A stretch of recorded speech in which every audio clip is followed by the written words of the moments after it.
Norm here. Before we start this episode, I want to let you know that we recorded this episode on location at Oculus Connect 5. So I apologize in advance for some of the room sounds you may hear.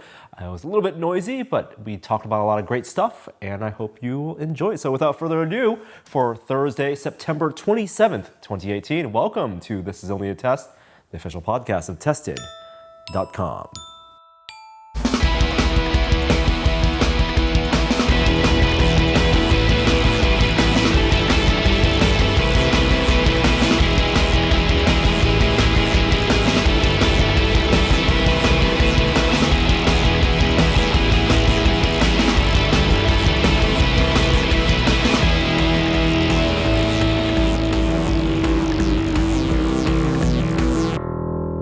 All right, hey everyone, we are here on a very special live episode of This Is Only a Test, although it's basically the VR hour. Right. It's going to be. Live, not live. Live, not live. Yeah, we're not broadcasting, but recording on location.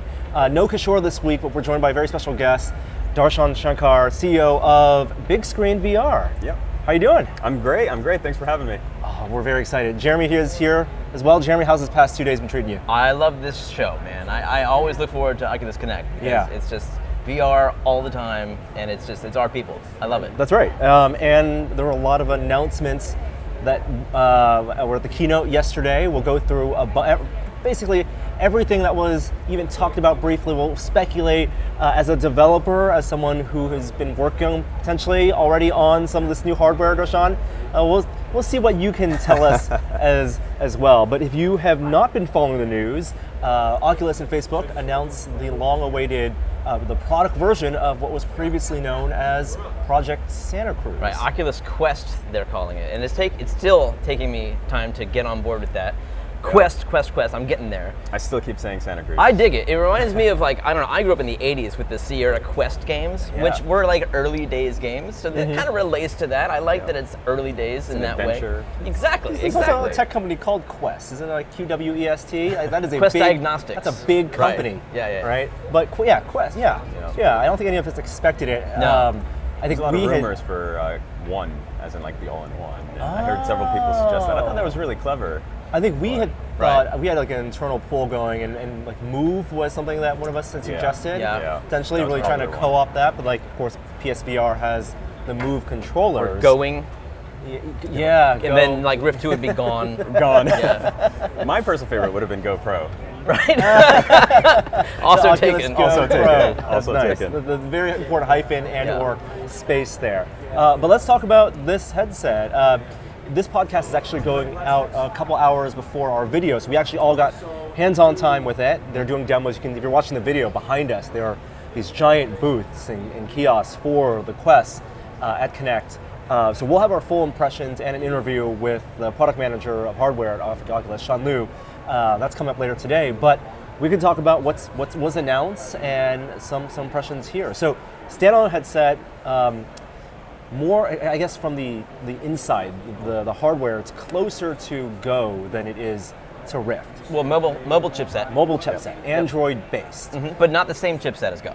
And nor is it the same OS as Go, because they have to have their own software stack. Shares, I'm sure, a lot of code, but it has the functionality of 6 degrees of freedom, not just for head movement, but also for hand presence and your controllers. Right. The chipset inside, if you want to get into the nitty-gritty of it, it is a Snapdragon 835, which makes sense, way more powerful than the Snapdragon 821 that's in the Oculus Go. And this is something I'd love to hear your thoughts on, Darshan, as you've developed on PC side and also on the flip side, on the Go side. What does that mean for what you can do? So what did hearing about the 835, or when you guys first found out, what did that mean for you? Well, so we started Bigscreen, 4 years ago, and we spent the past several years just on the PC. So we're accustomed to i5s and i7s with so much horsepower, where we're just not really that constrained in what we can do. Earlier this year, we brought it all the way down to the 821 on the Oculus Go, and supported now the entire spectrum from the S7, which was also the 820 and 821, and all the way up to S8, S9 for the Gear VR. Mm-hmm. And for us, by bringing it all the way down to the Go, the Quest is actually a little bit more powerful. It's an entire generation newer in terms of the SoC. So going from 821 to 835 for us is like, well, great, now we have more battery life, we have more horsepower, we can crank up the geometry, crank up the shaders, we have more to do. So that's unique to us because we went from the PC down to the lowest end, and then Quest is much better than that. So it was really hard, I imagine. Right. And then, but going up now to the Quest Exactly. is much easier than coming down from Rift. Yes, Yeah. yes. John Carmack had a keynote this morning where he talked about one of the things that Rift developers, because they're really trying to push a lot of Rift developers to develop now for Quest. They have is that controlled parity. now that because you have controller parity, and previously maybe they've been more hesitant to develop for Gear or Go, they've taken a lot of horsepower for granted, right? The current, not just PC game developers or Rift developers, game console developers with PS4, with Xbox One, or on PC, you can just push polygons out. You can run so many shader passes and make things look. You can throw particles everywhere. Right. He said you got to really rethink it to the mentality of like a old school PlayStation 1 developer. I like the way he framed it, though. It wasn't as though developers are lazy these days. It was that if you're an indie developer and you don't have a huge team and you're not a coding nerd like down to the metal like he is, you can get things done. You can make great games today because you have that extra headspace. Right. You know, you can use that extra room that's already there to your benefit, which is a wonderful thing for PC game devs these days. I mean, Carmack comes from the school of optimization, right? Right. Maybe that's Yeah. one of the reasons he's He's the really headmaster of the into, School of Optimization. Yeah, so like, compressing textures and giant mega textures. That's all Carmack. Yeah. And maybe it's also appreciating what the people back then had to do with design, right? You can focus not necessarily on the graphics to sell your game, but also the gameplay and the experience. Yeah. And with Quest, like, how many developers have done Rift to Go? Like straight up ports, aside I from think maybe dozens, but certainly not many more. Yeah. It's quite hard, especially for games like Superhot or Beat Saber. These are really high fidelity, really amazing games. Some of them have brought it down to Go, and I think many now that touch is identical on both the Rift and on Quest, many more will probably make the transition. I think from my point of view as a complete non-developer consumer, is that the barrier has not been a technical one, it's been a controller one. Like it's not the fact that you can't distill the essence of a Rift game to a Go game. Right. It's that you lack the six-off hand controllers The interaction to make the mechanism. same game. Yeah. Thumper managed to pull it off, but there's very few games that have that.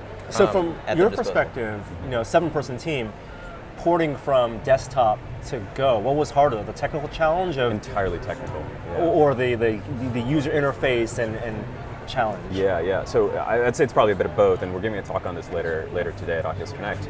It's for us specifically, technical challenges were extremely hard because our goal is to minimize battery consumption, for the device to last as long as possible. Because for big screen, our average user, the average session is about an hour long.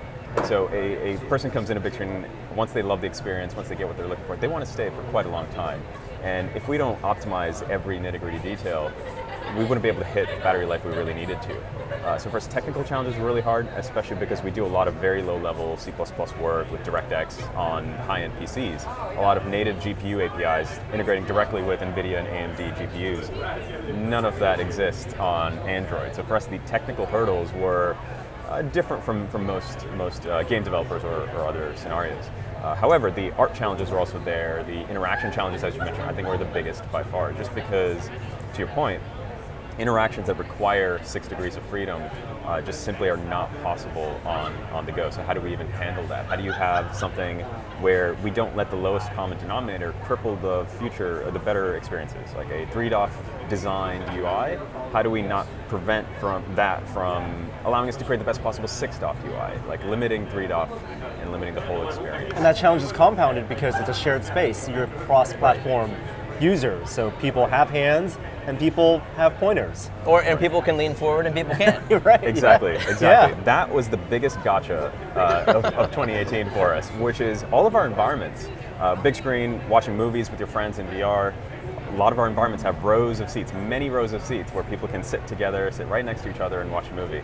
But if there's people 4 or 5 seats further down from you, you actually can't even see them. You'd be looking through many people. You can't make eye contact. You can't lean forward. You can't lean back. The fake neck model that doesn't lean that far. It doesn't. So that required rethinking all of our environment design, where we need more curved amphitheater-like seats. And these are massive, massive changes, and it's not something you can just quickly port over in just one click. Going back to the keynote yesterday, the Quest announcement, another big thing was price.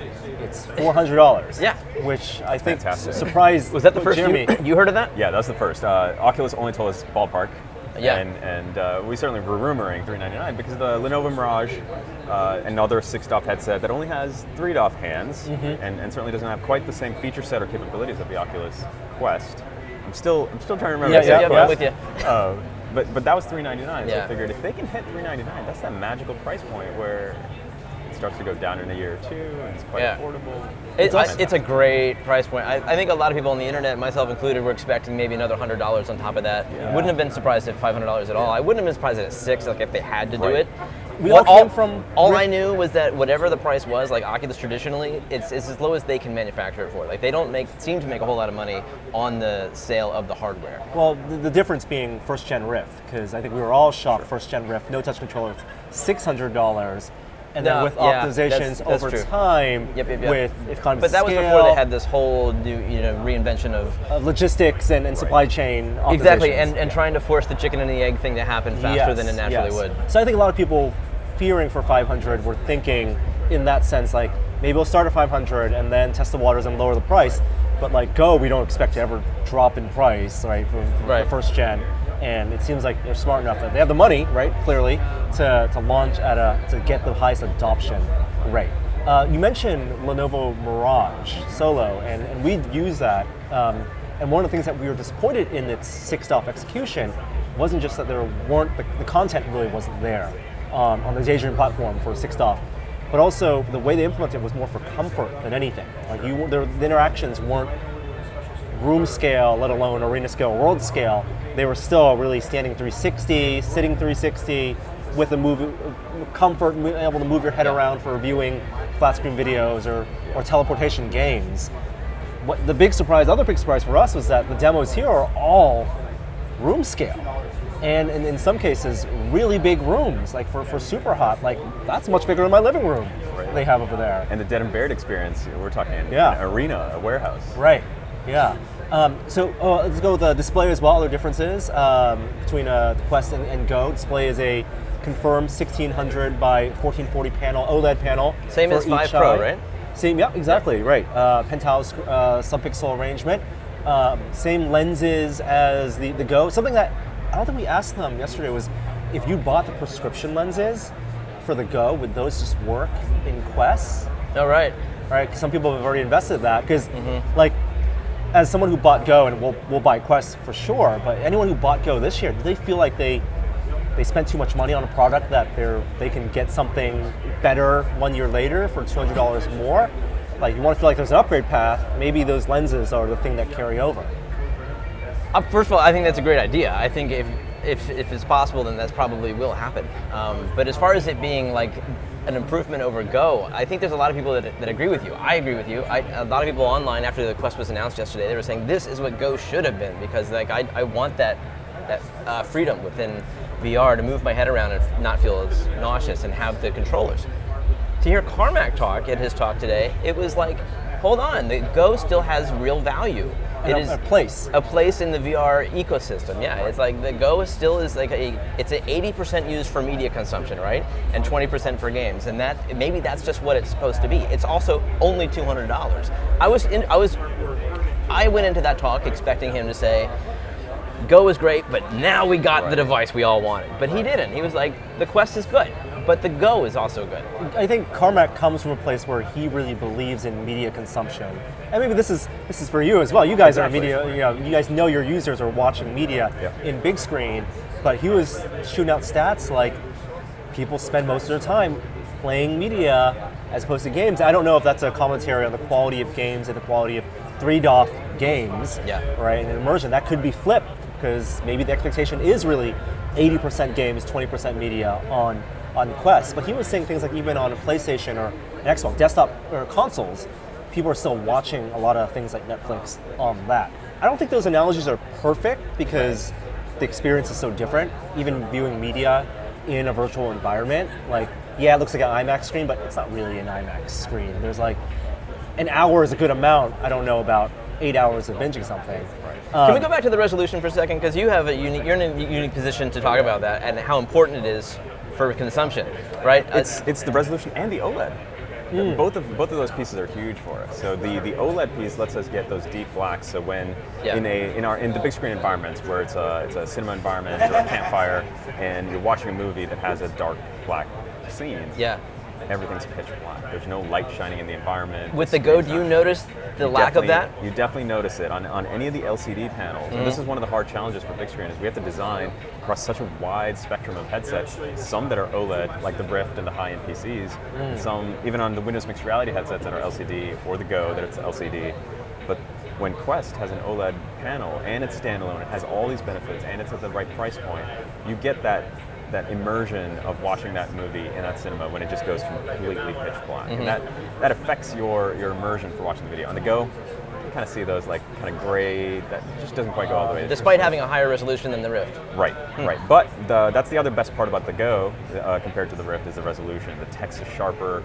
It looks maybe perhaps slightly better than 720p when you're watching a video versus on the Rift, maybe it's more like 720p. And perhaps with Santa Cruz, it's going to get a little bit better because this is 1600 by 1440 versus, what was the Go? I think it was 2560 by 1440. Okay. Yeah, so 1280 essentially. Yeah. Well, Carmichael said the render targets for Santa Cruz are 1280 by 1280. Right. So it's not, you're still going to be potentially upscaling a little bit, or doing some type of fovea type rendering where you don't have to render all the 1600 by 1440 for each eye. And on Go, and Gear VR, the default render target or the resolution which games will render at by default is 1024 by 1024 for each eye. Many game developers will customize that based on their needs. So sometimes you'll drop that down way lower if it's really struggling, or really crank it up.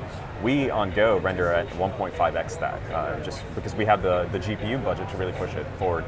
And on Quest, we'll do the same. So even though the default is 1280 by 1280 for each eye, we will push that way further so that the fidelity, especially when you're looking at text, when you're looking at faces, the detail is definitely noticeably higher. Will you guys be at launch ready for Yes, for we Quest? will be a launch title on Quest. Cool. Is there any reason that the target, the render target is a square aspect ratio versus the panels being rectangular? I believe that's because these are two different two separated panels, each of which I think are squares. I think it's that's not true. It's actually 1600 by 1440. That's not square. Yeah. That might actually be because of the lenses. When they're rendered, you might submit a square image, but then the renderer and the compositor, the Oculus software underneath the hood, will then take that, distort that, and put it in such a position that when it goes to the optics, it looks right. And perhaps as it does that distortion, it pulls out the corners a bit of the square image. That's, I think, what would happen. Okay. And you can say you've been working with Quest, a version of Quest. I don't know if you'll know that the lenses are compatible, but the lenses look roughly the same size to you? Between the Go? Yeah, the Go and the Quest. I haven't paid close attention, but I feel like there are some subtle differences between the two. However, we have early prototypes, so I can't say what would be in the final product. But I believe Oculus officially said that they are identical to the Go publicly, so I would imagine people could at least the same. optics. But are you asking if like the lenses prescription will be lenses, will be compatible? Yeah. If you're spending $100 on those, you want to make sure that you can move your way up. This also, because they're using maybe the new board or new SoC, they also now have long-awaited USB-C, full USB 3.0 speeds. That seems to be a big thing because it's all built-in storage, no removable storage. I don't know if a lot of people understand how good that is, but if you're transferring a 3D movie onto your Go, you're leaving that computer alone for a while. Right. Like it takes a while. Right. So USB-C is going to be a godsend for that. It also, I assume it will charge faster. Do you have any experience with that? Probably. I'm not sure. These are early devices, but I imagine they have some of the quick charge capabilities. I mean, they're taking the Qualcomm boards, right? Like it's not like on it's like the reference board, right? Yeah. They're not making custom boards, so you're using whatever built-in silicon's on there. So I assume if quick charge is on the 835, then hopefully, and they know, like Carmack said, number one complaint for Go was battery life and charge times, and he spun it as a good thing. It means people are using devices, but it also means that there's some things like it turns on when you don't want it to turn on because of the top head strap. That's the thing, and not just that, I feel like it's always talking to the phone, like it's always on Bluetooth, it's always pinging the home planet or something, and that causes the battery to eventually die if you just leave it on for a day. Yeah. And so I turn mine off, like I have to shut it down in order to retain that battery life. I do the same. I think eventually, their goal would be to have a device that you could leave on your living room table for a week. And every day when you come back to it, it'll always be fine. But I think there's a... Is it sitting on an inductive charger? Yes, right. I can imagine. One day, that would be quite convenient. Yeah, as long as it's not on the front, because like you don't want to put the headset down face down. Not in the sun. Not in the sun, or for heat purposes, because that's where the heat dissipates. It's built-in storage. It's funny, they didn't really talk about, I know they did a launch for like Oculus TV earlier this year, which it's kind of a little bit like a competitor to what you guys offer, because it is social viewing, but they didn't really tout a lot of that, like streaming services, and really I think they know people on the go are really, yes, there'll be YouTube TV, which I think is a good announcement, or YouTube VR, which is it's a good announcement for here, but people are still sideloading. People want to sideload. It's a pain in the ass to sideload. I mean, I know people are doing it, but not your general Oculus Go consumer. The power users. The power users are. And the fact that maybe in the future they'll let you plug in a USB key or to the side of your Go headset, or maybe even the side of your Quest headset for extra storage, even though it might be limited to FAT32. 4 gigabyte files, that's still that was specifically a micro SD card that he mentioned. It wasn't just any old USB stick. Oh, really? Yeah, it was. You're he mounting said specifically, exactly right, an SD card, which, as he said, had to be FAT32, so that would be stuck at 4 gigabytes. It's more storage. Yeah, but you can't charge at the same time. No, without a dongle. And for a long movie, you're probably going to be tethered to a battery pack in order to last. Right. I want to go back to a point you made earlier, which was the Lenovo Mirage didn't have a lot of 6DoF content. Right. And to your point just now about how Oculus' emphasis here today and at Oculus Connect has been more not on Oculus TV or venues or video, but rather on Superhot and Dead and Buried and a lot of games. I think there's two interesting things that are happening there. One, I think, is that Oculus benefits from having this enormous developer base. Maybe not as enormous as the Apple App Store and the Apple ecosystem, but certainly it's a sizable VR developer ecosystem. And Oculus is able to bring in some of the best developers from the Rift and bring them onto other platforms that they're building out, other hardware capabilities. And Daydream just didn't quite have that. Where do you bring in the content that is previously designed for 6DoF and they've spent years designing for 6DoF? How do you bring them to a new 6DoF platform? Google didn't have that advantage. And how do you justify it for such a small installed base? Right. Google never had their version of Oculus Studios. They didn't invest in that, where the analog would be for consoles like first-party games, right? And Jeremy and I went to an event last week where Oculus Studios showed off some games that they've been working with and some games that there's things on the Rift that will be coming out. And they reiterated, next year will be their biggest investment in content, but with fewer titles. So they're bigger budgets on Rift, but a lot of that money, I assume, will go to Quest developers as well, hopefully. To develop, because they say 50 plus launch titles and experiences. Yeah, and to Darshan's point though, like they have a wealth of Rift content that already exists that needs to be simply ported rather than thought up and developed from the ground up. Not simply ported, I don't mean to belittle the process, but it's a technical process that can be done. Yes. The 50 titles gets me really excited because when Go launched and they touted the number of launch titles, a lot of those were gear experiences that then that were not optimized for Go. And when we saw the original Project Santa Cruz controllers that were touchpad, we were worried. Are they trying to bring up the Gear VR and Go stuff, or are they going to bring down Rift? And we were like, no, bring down Rift. And yes, it'll be harder than just hitting recompile in Unity for Rift, but if they can get 50 launch titles, of games of various scopes and sizes. That's pretty good. They promised Robo Recall.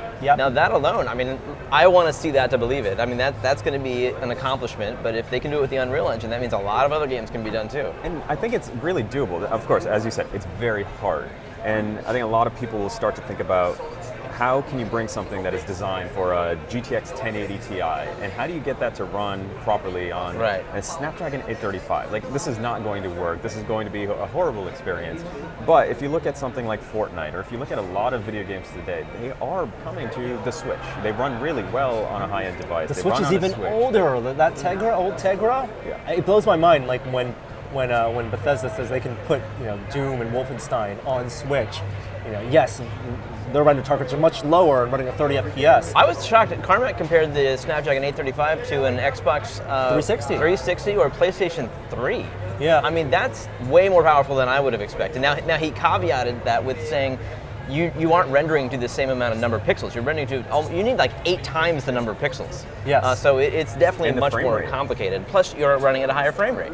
72, 60, like or 30, 72. 30 is not an option. Yeah, like, I mean, that was a shortcut back in the day. Just sneaking a 30. Exactly. No. Yeah, 72. Wow. Do we want to talk about some of the experiences here that they have for Quest and some of the games? Have you had a chance to play some of these? Yeah, I've been roaming around. Some of these we've tried before, and I'm really curious to see the arena scale stuff. That I haven't had a chance to try yet. Yeah, that's really interesting, and on a number of levels. I mean, they have, just to explain to everybody who maybe hasn't been following this, they have a Dead and Buried setup with 6 players, 3v3 on either side of a 4,000 square foot arena, essentially. Yeah. And it is they're showing it off as it doesn't stop at room scale. It goes as large as you want. And the whole room is set up with basically black and white tape and structures, but in VR, it becomes basically a location-based experience where all those things become boxes and a train track and all kinds of things, right? Yeah. So you have 6 players all playing in the same game space. Now, I chatted with one of the devs, and this is not a standard peer-to-peer gameplay where the headsets are transferring the game data to one another. There is a dedicated server involved, right? So this is not like something that you download from the App Store and it just works. It requires a large degree of setup. Right. But then additionally, they had an iPad that they could walk around the game space, and they had no tracker on it whatsoever. It was using its own, like, maybe AR kit or maybe their own tech, their own style of inside-out tracking, as Apple's already shown that they can do, and they're just incorporating that into the Unity engine and showing basically the game on an iPad screen. And it knows where the players are, so it has their positional data, and all the players see each other, but that's not tracked with their inside-out tracking. That's all that positional data shared from the dedicated server. This is really neat. This is like next level thinking of what can be done with inside-out tracking. And like asynchronous enjoyment of the content, because it's the almost equivalent of mixed reality cameras. You don't have the superimposed image yet, and I'm sure that would just be a matter of aligning and masking. What do you mean the superimposed image? What they had was like a picture-in-picture, right? So on the iPad looking over the shoulder, you'd see a moving camera of the rendered game going on, but in the corner you'd see what the iPad camera sees, which presumably is also how the iPad is tracking that same space. But there's no green screening, there's no silhouetting of actual players.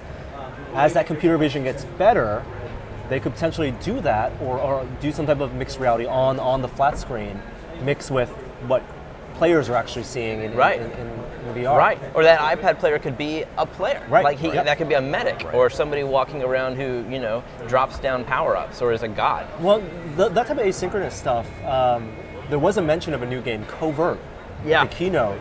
And I think the most notable asynchronous game probably is Keep Talking and No One Explodes, where one person's playing on an iPad with essentially an instruction manual, and someone's playing on a 3DOF headset. But here, with Covert, it seems like the gameplay is actually, there was a companion app, and they're actually interfacing. Did it seem to you? Have you played it by any chance? I have not. I couldn't tell if the iPad actually could see into the virtual reality space or not. I don't think I would see like a top-down view, or see like some. I see what you mean. Right, like the data is being moved back and forth. Yes. But the iPad is sitting stationary, or in someone's hands. Mm-hmm. Yeah, more of that, please. And Oculus also announced that casting will be coming to the Go. That's one of the things, the holdups from that is that, like on the Rift, great, you can mirror to the TV. It's a lot of fun to watch someone play VR because they're moving. They're not just moving their thumbs. It's like miming, like they're engaged and it's entertaining. With the Go, you can't see what they see. Well, eventually, now you will. And I know people have been waiting a long time for that, but you'll be able to cast to your phone and see what they see. Why do you think they're casting to phone first before casting to TV? Because Carmack got it working that way, I think. I mean, I imagine like that is the device you have on you everywhere. Like in the Go, it being portable, it doesn't necessarily need to be tied down to a television set. I'm not terribly worried about that because you can mirror the iPhone to a TV. It's an extra step, yeah. So yeah, because done. I guess on the Daydream side, they have Chromecasts, and so getting them to mirror on the TV was relatively easy. Right. It might be a device discovery challenge as well. The two devices are already connected because of the companion app on the phone and the Go are already connected, but discovery of TVs that are in the nearby same Wi-Fi network. I'm sure that's probably on the radar as what to get to next. Yes. Yeah, they mentioned that. Yeah, definitely. After phone, it will be mirrored to TV. One of the prototypes they talked about experimenting with was, or at least someone pitched, was the idea of putting a screen on the front of the VR headset that you could just like tap and then that would mirror what you see. I don't know if that would really work because your head's moving also. Yeah. But for googly eyes, sure. Well, sure, and I like the idea of being able to see what other people can see in VR, but I think the casting solution will probably suffice. Well, I like being able to see what other people see, and the easy way, I mean, the quote-unquote easy way is just to mirror something. Yeah. But the dead and buried way is the right way to do it. Oh, totally, dude. If you can actually see from your perspective what they see, that would be awesome. Or the other way, in the middle, is what a video game like Onward does. You have to have an asynchronous player that's keyboard and mouse, or just a third spectator camera. We talked about that with Magic Leap even. How great would that be? Or if someone's in AR, they're looking at the same world as I am. But I can't see the things that are augmented. But if I had my phone and they could see it, that would be great. That seems to be some of the most interesting areas of development, which is merging multiple devices all into the same space. The sharing of the point cloud data and the tracking, whether it's the iPad and Quest all together in a shared space, or Magic Leap and other devices. The sharing of these devices in a single space and sharing what are people seeing, the digital context, based on the capabilities of that specific device, that's some really interesting development going on there. Absolutely, and anything that amps up the social aspect of any of these experiences is worthwhile. And it feels like, at least at launch, the type of social they're talking about is really people in separate rooms with shared virtual rooms. The stuff that they're experimenting with the Denbury stuff, where people are actually in the same physical space, is longer down the line. Although, if this becomes successful, like I want 2 Quests for my household, and I would love just like 2 people being able to interact in the living room, like with the same virtual items, or they could be in separate rooms. Like that's the stopgap to get there. But it is a little cooler. The Void proves it's a little cooler when the person is right there next to you. So when we did that with Dead and Buried, and we were on the same team, we also had a chance to check out this pass-through solution that they have. Yeah. Have you seen this? No, I don't think they've exposed any of that to developers yet. I think today was the first time they've even showed any. So it's really trippy. I mean, it is out there. Like the whole world, it's not a video pass-through. It's nothing like the Vive, right? It's not like a box comes up. Your whole periphery, your whole VR space is actually filled with basically a mapping of the world. And it's also in stereo, but it's strictly black and white, like edge detection. Right. And then you get this weird thing that happens where in real time, the headset is drawing a map of the world geometry. But anything that's moving in the space, like your hands or other people, they become these really strange blobs of geometry that stretch way further than they do in real life, because in real time the headset's trying to deduce like how deep are these objects. I mean, let's talk about what pass-through experiments have been done before in consumer products, because with the first Gear VR, you had pass-through, and that one, while it was monocular, it was approximately, the window was approximately where your hand would be, because where the camera was on the phone was approximately where one of your eyes was, right? So you could do pass-through, you get video, flat video, but color video, and you could see your hands. It's a way of easily, without having to take off the headset, see the outside world. Vive did it in 2 ways, remember. Vive had the small box that you would actually have like a camera that you'd hold with your controller. Right. But there was also that quote-unquote Tron-like silhouetting. That's true. And the Tron-like silhouetting, I think this is the next step of that. Was that stereo? That wasn't stereo, right? Yeah. Right, because we didn't have stereo until Vive Pro. Yeah. And so this is kind of like that edge-detected Tron-like, it's almost like an Adobe Photoshop filter, but in stereo, which I think made it work better at the same time, the geometry was fluctuating the whole time. We were able to high five. We were able to high five. That says a lot. That does.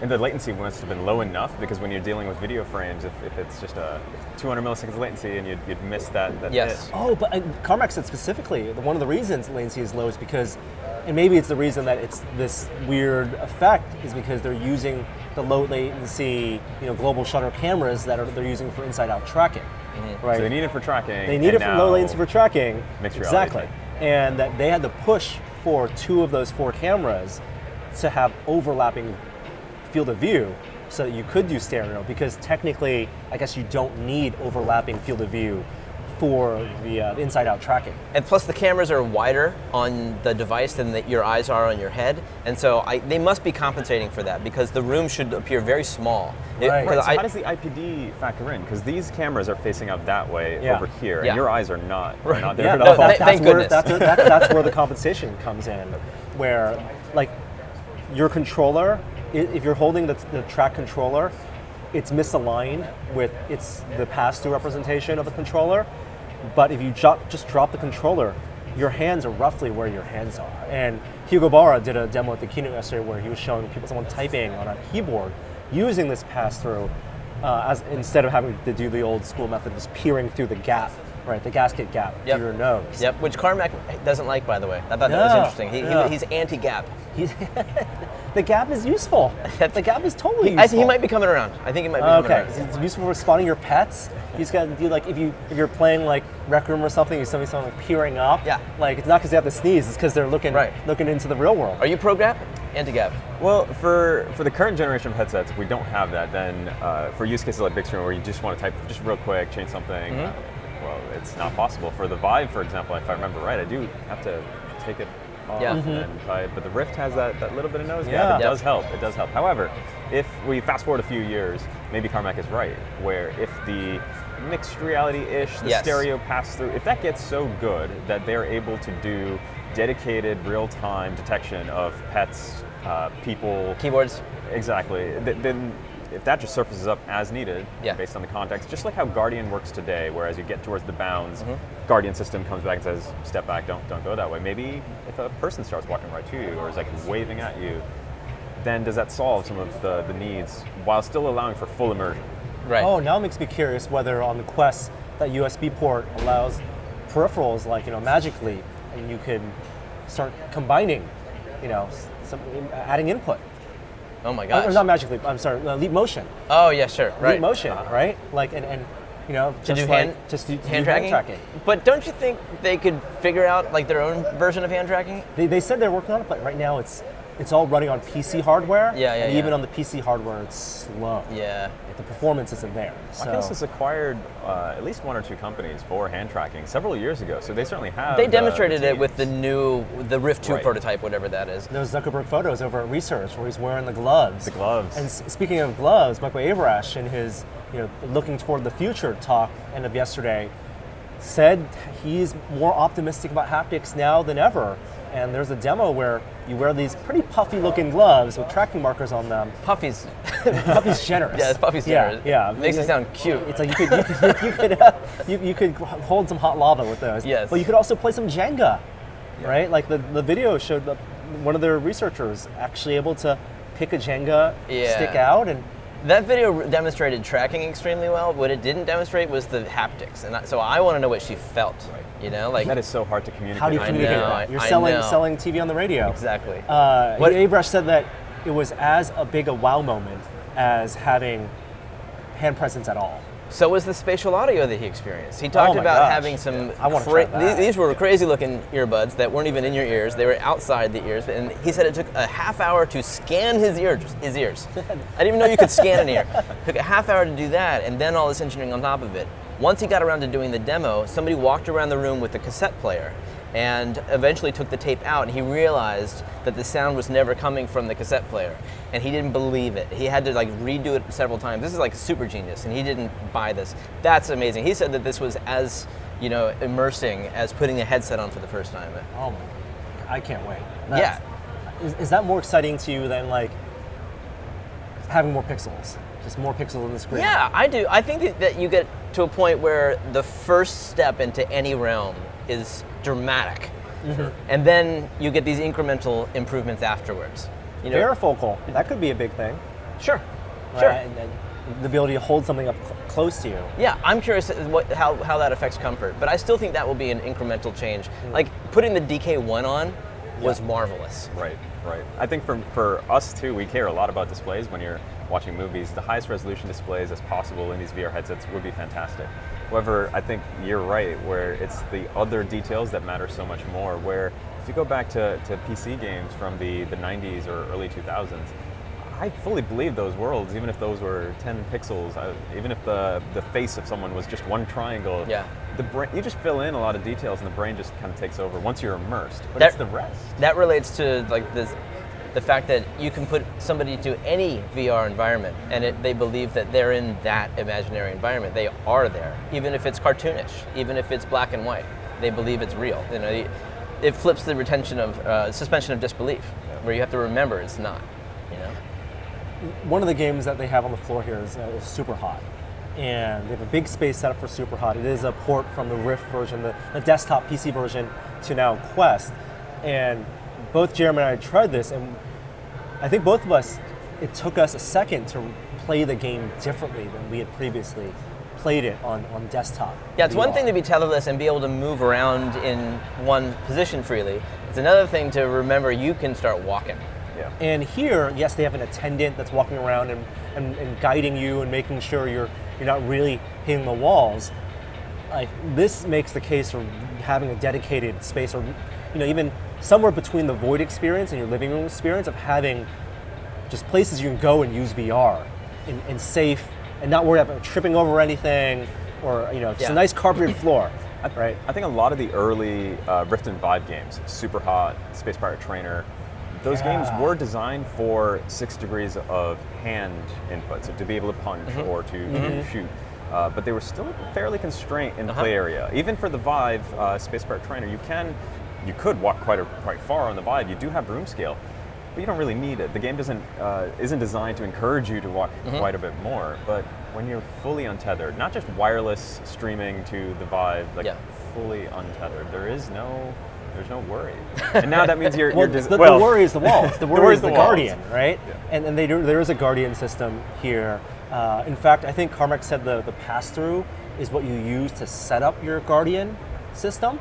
Right? Because if you think about it, on the Rift and even the Vive, you set up your Guardian with the headset off. Using the screen. Screen. Using your computer monitor and using fixed cameras. Yeah. Here the cameras are on your head and the screen's on your head too. Right. So to set up a Guardian, you need some type of pass-through. Yes.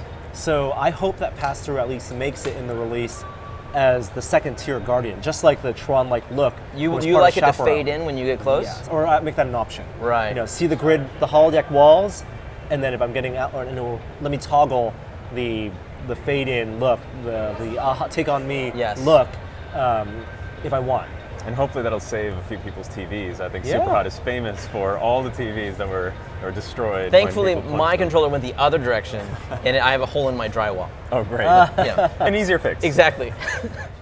Before we continue with this week's episode, I want to let you know the sponsor that makes this episode possible is Codecademy. Everyone knows that computers are changing the way we work. By 2020, there will be 1 million more jobs that require coding than there will be computer science graduates. Jobs that require coding skills pay $22,000 more on average than jobs that don't. So stop wondering if you should learn to code and start coding today with Codecademy. 45 million people have already turned to Codecademy to learn technical skills and level up their careers. That's because Codecademy's interactive tutorials have set the standard for learning to code online. They feature easy-to-follow instructions, a tested curriculum, and immediate feedback. Plus, Codecademy Pro, their premium service that just starts at $20 per month, has features designed to make learning code even easier, including quizzes to help you practice what you're learning, customized learning paths, and a mobile app so you can practice on the go.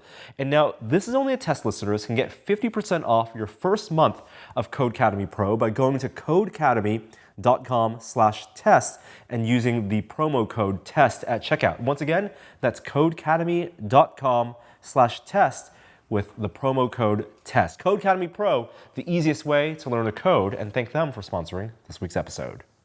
Can we talk about Guardian for a second? Sure. Have you set up Guardian using the device yet? No, I think Quest? we have something that's a little early. So Okay. our devices, I don't know if Guardian. Because we're still wondering if that will be strictly rectangular or if it'll be like the Rift where you can trace odd shapes out. And I'm hoping the latter. I think for our devices, it's You don't still know. early Okay. prototypes. Okay.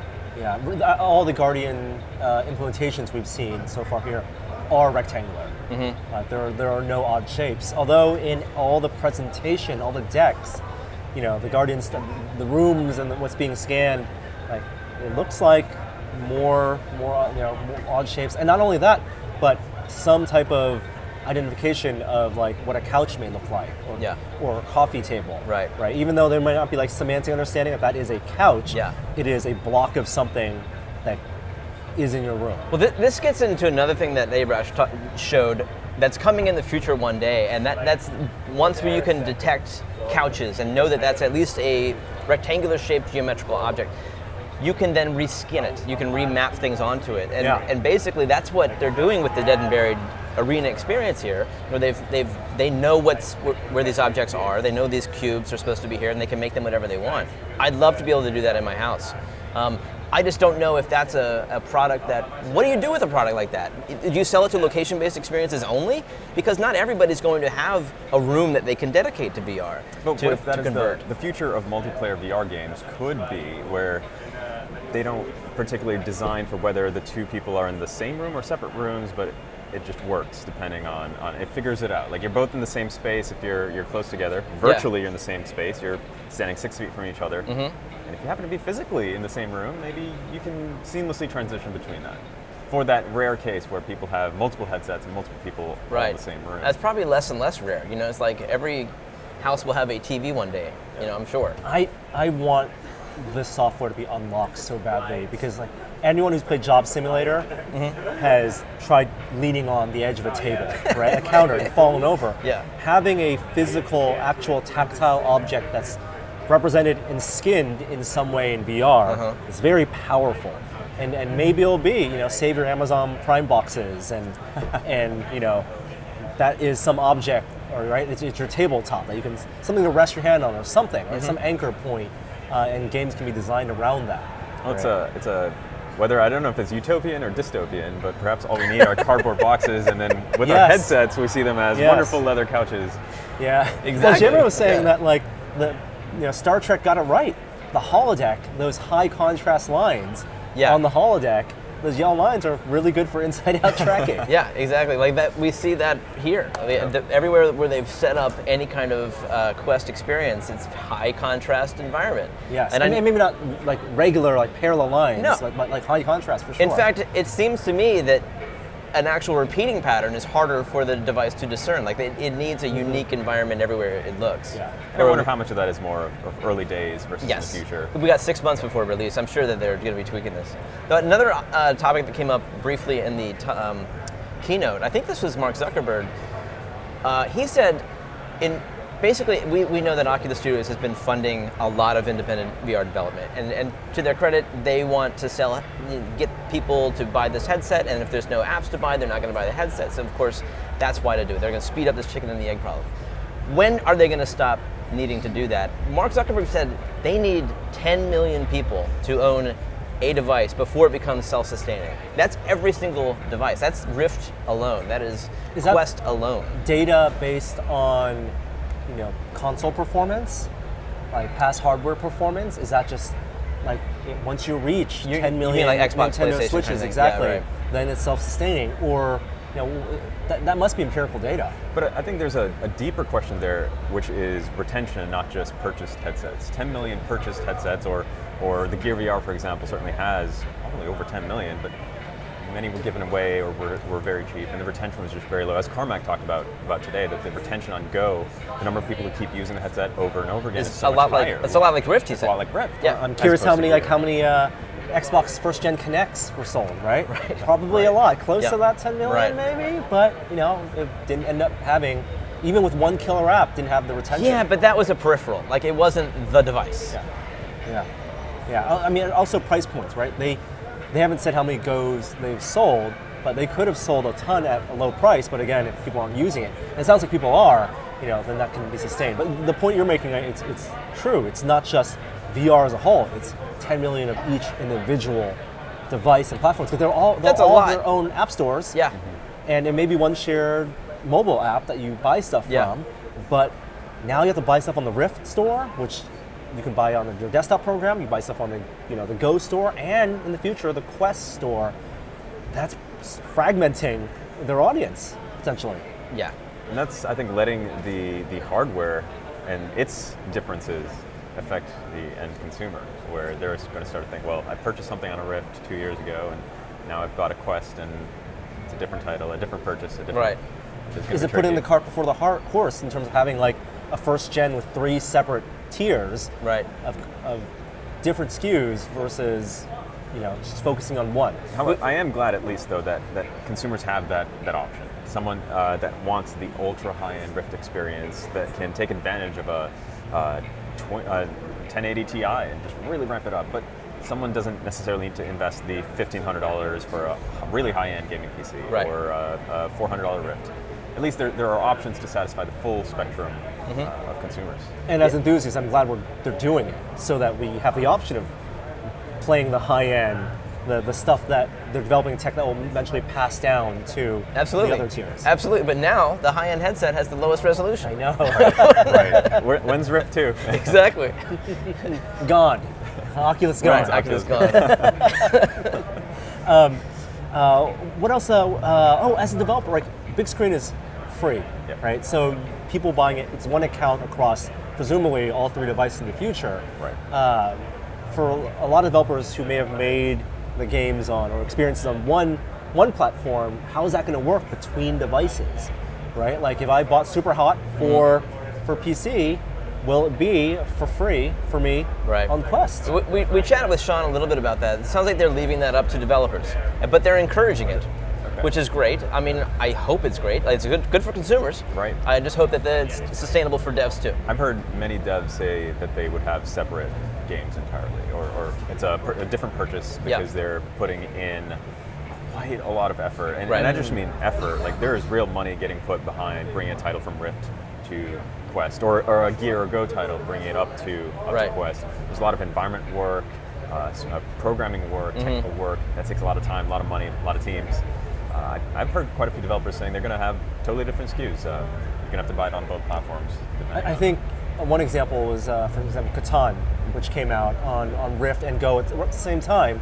So developers, there was no back-end method of authorizing purchases, but if you reached out to them and you bought it on Rift, they would unlock it on your account and Go. So maybe a case-by-case basis. I don't know if this is going to be, I don't think Oculus has said that even though it may be up to developers, whether it's going to be built into the back end to do buy one, get all the versions. Yeah, I don't know. I play a lot of virtual pinball because I'm weird, but I wouldn't be the first time this has happened. I've bought pinball games on the iPhone. I've had to buy on PlayStation. I've had to buy on PC. If it takes that kind of dev work, then so be it. Well, I think Minecraft is probably another great example Yeah, of exactly. that happening. I mean, then you're in a position where, you may have the Quest and Rift, and you got to make a choice. Do you buy the Climb on one or the other? Right. And what would you do? It's a good question, isn't it? I don't know. Yeah. I don't know. If it really is something that is, if the experience is really the same, I'm buying on Quest because that convenience factor. I can't tell you how convenient the Go is compared to the Rift. For me, it takes me 2 minutes to get into the Rift. It takes me 2 seconds to get into the Go. Like then in that case you're deciding between like potential graphic fidelity, like all the extra shaders and then looks at not necessarily resolution, right, but extra effects versus playtime. You think you'll play more of it on Quest. Yeah. And that's only if we're talking about social experience. What if they're cross platform? Would you only want to play Rec Room on Quest versus Rec Room on PC? Sure. Or Thumper's a good example because that is on Go and on Rift, and I 100% would rather play that on Go, even though it's doesn't even have gamepad support. I don't know, have they added gamepad support? But you get my drift. If it looks good enough, the convenience factor is huge. I think that it makes total sense. I'm totally down with developers charging, for the development costs of developing on a platform. Yeah.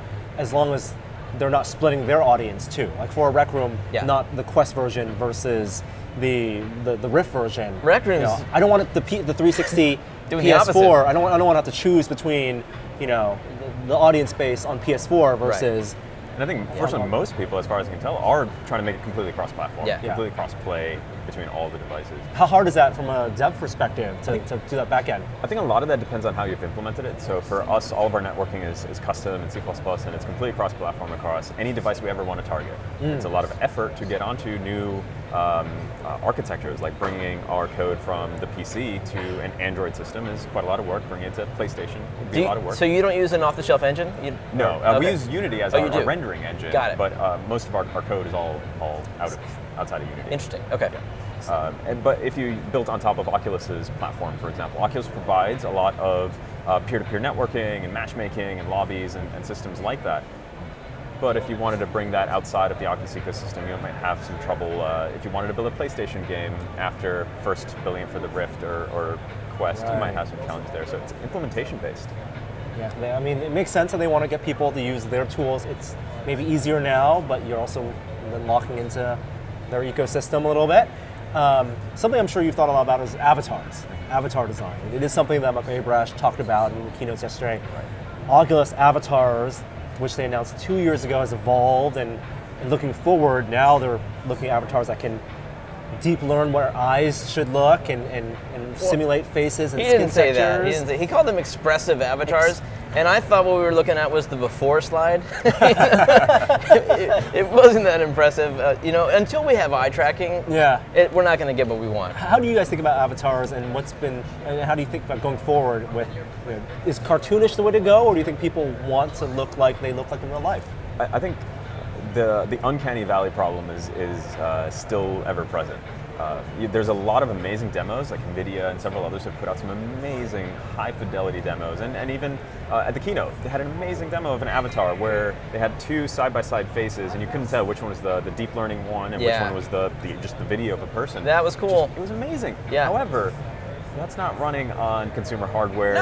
It's insanely difficult to actually run that, and that's not happening anytime soon. And in many cases, when you look at Face ID or the depth sensors on the iPhone, they're capable of so much in terms of the fidelity with Memoji and all that. But that's when you have something that's mounted in front of your face, and that's probably a while away before a VR headset has some sort of depth mount that's mapping your face and your muscle movements on your face. There's certainly been some prototypes out of Oculus that do that, but that's probably quite a ways away. And until we get to that point where the hardware, it's not just eye tracking, but mouth, muscle tracking, and cheekbones and everything, one day hopefully we will get there. But until then, we live in the uncanny, we want to avoid that uncanny valley. Well, so there's two different types of uncanny valley you're talking about. One is the visual fidelity of what a person looks like, you know, the geometry and texture-wise.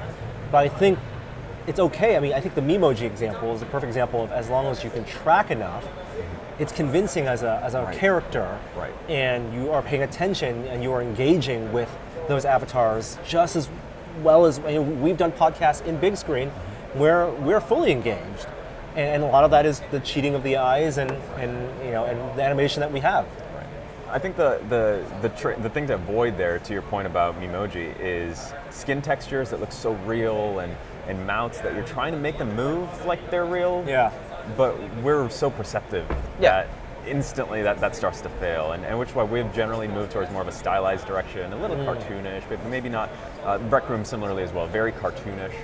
Because it avoids some of the skin textures, the mouths, the cheeks that are like, it doesn't move at all. And it's like, It relates to what Chet, when he was at Valve, used to always say, his advice to VR devs, which was, don't render anything that's not tracked in terms of the geometry. Don't worry about IK. Just render the hands. Just render the head. We fully believe that too. And if, basically show what you know. Show what you know is there. There's a caveat show there. It's real. We do the same thing with our hands. We only show hands. We don't try to show where the elbow is, because as developers, elbows are not tracked, so we don't know where to put that IK bone. But one thing where we can cheat is the eye tracking. Even without eye tracking, with big screen, and Oculus avatars, many avatars do this these days. Yeah. But with VR avatars, you don't actually need to know where the eye is looking. You just need to make it believable to somebody else. Right. So as long as my avatar turns, if the eyes snap, if there's some of those like saccadic movements, as long as you can make it believable, it's good enough. But that's a rare exception. In many cases, that's not the case. Have you had the opportunity to play with an eye-tracked headset yet? We've done some prototypes, and it's remarkable how much body language and emotion gets conveyed through just like seeing the motion. Oh, I believe it. And is someone paying attention to you? Yeah. Are they distracted? How are they feeling? Yeah. There's so much information that's conveyed through that. I'm really excited to see I that. think that's going to be huge.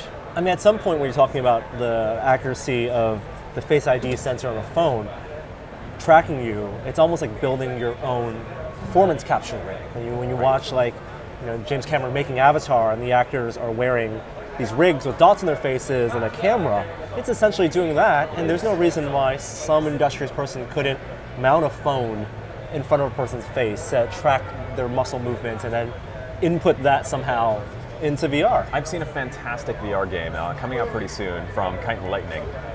Babylon, I think, is how it's pronounced. And they've done exactly that. They've worked with a couple companies that are specializing in motion capture and things like that. And they mounted an iPhone in front of a VR headset. They've got a full body motion capture suit as well. And this is how they animated I believe these aren't the playable characters in the space, but rather the part of the storytelling elements. I haven't played the game, so I'm not sure. It's not out yet. But this game, they tweeted out some of these amazing photos and videos of this. The fidelity is amazing. This is a motion capture suit with James Cameron level technology. Relatively off the shelf. Relatively off the Totally, shelf. yeah. And they're able to create these avatars or these characters in a game that are just so expressive. The way they move, the way the muscles on the face just look so real. Yeah. It was amazing. I was thinking also, the way that Michael Abrash talked about using deep learning to fill in the gaps for image rendering, for example, for foveated rendering. Could you potentially use that for the eyes as well, and like input 10 hours, however many hours of you in conversation, so the computer knows, Jeremy blinks this way when his voice pitch goes that way. You know what you could do is probably tell when I'm bluffing when I'm playing poker. You can probably set up a system to learn that real fast. But I think as far as like implementing in the VR, do what you have to until we get eye tracking, but like don't mess with the eyes. They're the window to the soul, and we need to see that. We need to see the real deal. And it sounds like the next generation of headsets, I mean, I've been saying this I think for a few years now, but I think the next generation of headsets finally will have eye tracking. With the Half-Dome prototype does have it, and they talked a little bit about that here at Connect, and hopefully that will be news for next Connect. Some of my skepticism is about eye tracking with things like the Fove. When I tried those prototypes, were how they were using it. They were using it for gaze-based gameplay, and also for the type of foveated rendering was also for depth of field effects, for blurring, bokeh in the back. And I think that in some of those cases, the latency was too much, where the gaze-based gameplay, if they didn't run that through some deep learning, and it's kind of sporadic, their eyes are always moving all over the place. Right. But if they're doing it where the latency, maybe a little bit of latency won't matter as much, or you won't notice it in the benefits of foveated rendering, or they're just using that data for eyes and then extrapolating and doing some type of prediction. That combination of those algorithms plus real data, I think will work really well. And I think that's a challenge. It's latency and the compute cost of doing that. If they can get that down to, I'm guessing, about a millisecond to do all of that processing, because the eye moves so quickly and it can do those sudden shifts. But I wonder if they would ever build a headset with eye tracking where it was only used by developers for creative effects and not a fundamental piece of how the hardware even works, how rendering works. I'm surprised they don't have any kind of sub-processor, co-processor for the tracking already. Even for this, they're using the Snapdragon for everything. Right. There's a core that's just dedicated for tracking. Yeah, which is like, that's wonderfully efficient.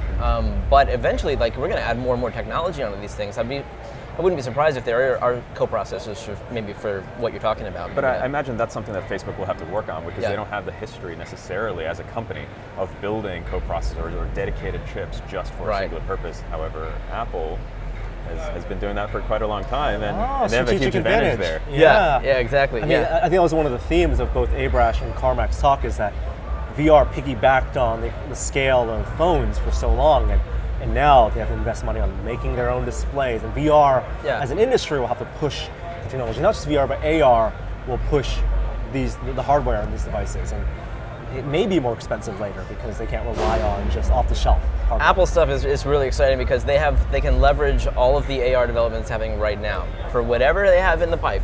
Coming. Who knows when it's coming out? Whenever it does, there's going to be a wealth of developers that already have AR development experience. In the same way that the Quest ecosystem benefits from the Rift development ecosystem that already exists. We came from a PC building background, and it's PC builders, like you bought a CPU and you bought a GPU. And we laughed at days when we had specialized chips for sound, right? And we moved back away from that. And now it's more. It's I don't laugh at that normally.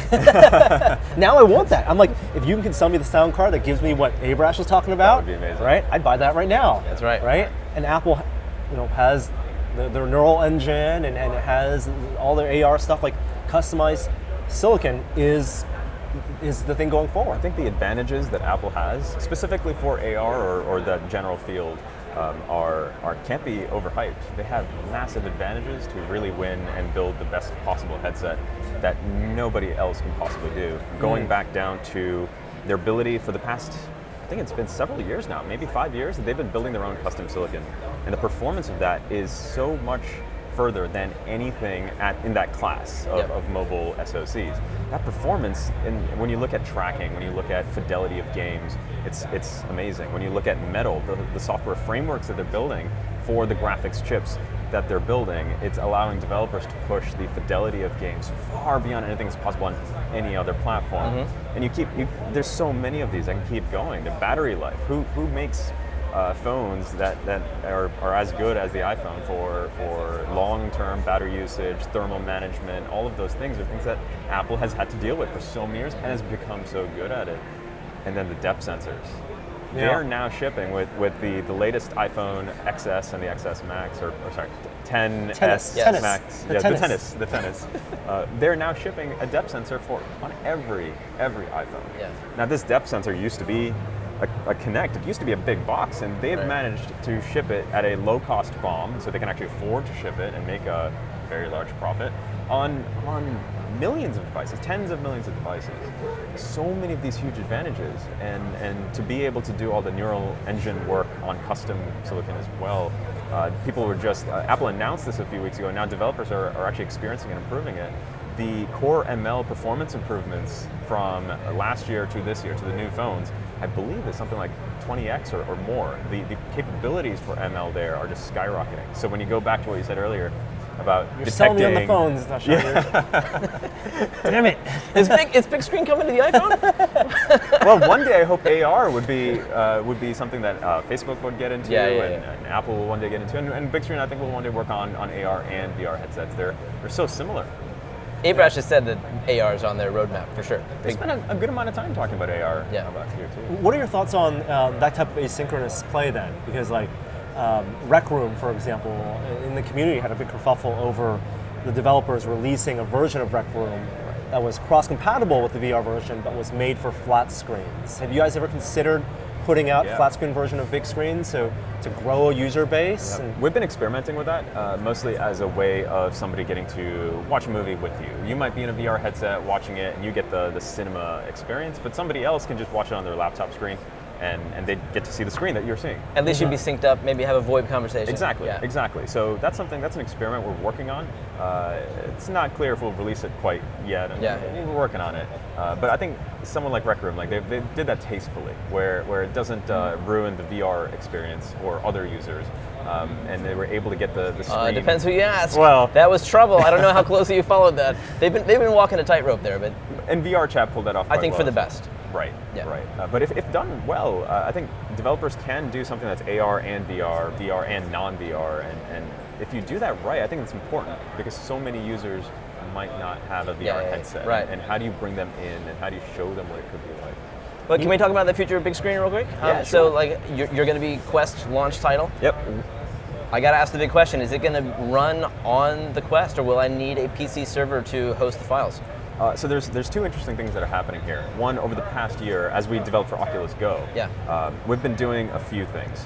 One is that we're streaming your Windows PC, if you have one in your room or somewhere in the world. We can stream that desktop into your Go, into your Quest, completely wirelessly, a direct peer-to-peer connection. So that allows you to use your computer from your Go Right. or your Quest. However, I don't think that's actually the most interesting use case of what we're doing, simply because it's kind of hard, it's kind of difficult, there's some latency. It's not perfect. Yep. What's most interesting for us and where we're spending most of our time is to bring movies to the Go, Quest, Rift, and all the VR headsets that we support directly. So we will be streaming movies from our servers. Yeah, I watched Top Gun 3D. Exactly. Ton of fun. So last year we did a pilot test with Paramount Pictures where we streamed Top Gun at a very specific time. It was like Friday at 7 p.m. And through that weekend we're going to stream a movie. We did that and 10,000 people showed up. 20% of people watched a That full wasn't one 2-hour showing, right? It wasn't one showing. Throughout the day, yeah. Right, so I many think showings. 500 people were concurrently watching it at any given time. Oh, wow. That's which is still quite a great, lot. yeah. It's huge. And then 10,000 people over that weekend. We're going to do a lot more of those, where you won't need another computer. So just imagine you put your Quest on, Yeah. go into big screen, Friday at 7 p.m., we have a showing of Iron Man or Star Trek, and people can watch that without having to go through the experience of loading up an SD card or USB thumb drive, or finding and ripping a 3D Blu-ray, or how. It's just a complicated process. We want to simplify that down to just show up to one of our movie nights.